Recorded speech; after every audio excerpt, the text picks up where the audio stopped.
Bonjour à toutes et à tous, vous êtes sur New Frame, l'actualité du foot décryptée toujours plus claire. On commence avec un carton plein du côté de l'Angleterre. Thomas Tuchel a salué le travail d'équipe dans sa forme la plus pure après la démonstration 5-0 face à la Serbie. 5 buteurs différents, une 5e victoire de suite et déjà 7 points d'avance en tête du groupe. Les Trois Lions frappent fort dans ces éliminatoires. Et puisqu'on parle de festival offensif, direction la Norvège. Erling Haaland a inscrit un quintuplé face à la Moldavie lors d'un incroyable succès 11-1. Les Scandinaves prennent la tête du groupe I et se rapprochent d'une qualification historique, eux qui n'ont plus disputé de Coupe du Monde depuis 1998. Dans un autre choc, énorme surprise, l'Argentine tombe face à l'Équateur. Un pénalty d'Ener Valencia offre une victoire de prestige à la Tri, mais coup dur pour les Argentins. Nicolas Otamendi, expulsé, manquera le match d'ouverture de la prochaine Coupe du Monde. Autre exploit retentissant, la Bolivie bat le Brésil 1-0. Grâce à ce succès, la Verde arrache une place en barrages intercontinentaux et rêve d'une 4e participation à une Coupe du Monde après 1930, 1950 et 1994. On poursuit avec le Portugal. Cristiano Ronaldo continue d'écrire l'histoire.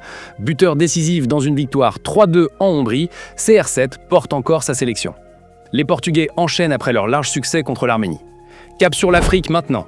Le Sénégal a renversé la RDC dans un match de folie. Menés 2-1, les Lions de la Teranga s'imposent finalement 3-2 grâce à un but tardif de Pape Matar Sarr. Avec 18 points, le Sénégal prend une option sur la qualification, mais tout reste à jouer dans ce groupe explosif. En France, le rêve américain prend forme. Les Bleus se sont imposés 2-1 face à l'Islande, grâce notamment à un Mbappé décisif, buteur et passeur. Avec 6 points en 2 matchs, les hommes de Deschamps sont bien lancés vers 2026. Restons avec les Bleus, justement. Kylian Mbappé a évoqué la possible arrivée de Zinedine Zidane après le départ de Didier Deschamps prévu en 2026. Pour lui, personne ne dira non à Zidane, qui incarne une légende intouchable du football français. Enfin, une révélation mercato passée inaperçue, Lamine Yamal aurait pu signer au Bayern Munich en 2022. Selon le journal sportif allemand Bild, en 2022, Salih Hamidic, ancien directeur sportif du Bayern, a rencontré Ivan de la Peña à Madrid pour recruter Gavi et Lamine.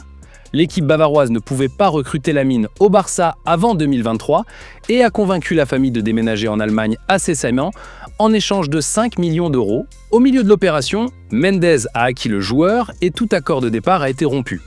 Lamine a fait ses débuts avec le Barça avant ses 16 ans, ce qui l'a fait changer d'avis sur son départ et l'a conduit à décider qu'il valait mieux rester. Et aujourd'hui, le jeune crack est déjà l'un des symboles de l'avenir blaugrana. Voilà pour ce tour d'horizon des qualifs et des coulisses du foot mondial. Merci d'avoir suivi jusqu'au bout, on se retrouve très vite pour de nouvelles actus sur New Frame.